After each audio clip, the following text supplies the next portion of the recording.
How does the government of India function? Bharat सरकारचे कामकाज कसे चालते? तर चला बघूया आर्टिकल 77 मधून. पहिलं, सगळे सरकारी काम राष्ट्रपतींच्या नावाने केले जाते. भारत सरकार जे कोणतेही अधिकृत काम करते, जसे की आदेशपत्र, करार, निर्णय, ते सगळे राष्ट्रपतींच्या नावाने केलेले मानले जाते. म्हणजे प्रत्यक्षात मंत्री किंवा अधिकारी काम करतात, पण त्या कामावर राष्ट्रपतींचे नाव असते. दुसरं, राष्ट्रपतींच्या नावाने केलेले आदेश वैध असतात. राष्ट्रपतींच्या नावाने जे आदेश किंवा कागदपत्रे काढली जातात त्यांना कसे सही करायचे, कसे प्रमाणित करायचे यांचे नियम राष्ट्रपती ठरवतात.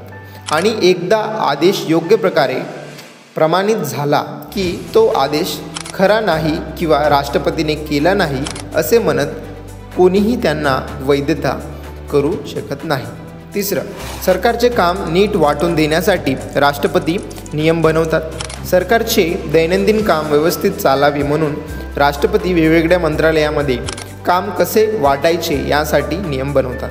म्हणजे कोणते काम कोणत्या मंत्र्याने करायचे, कोणत्या मंत्रालयाची जबाबदारी आहे, हे सर्व राष्ट्रपती नियम करून निश्चित करतात.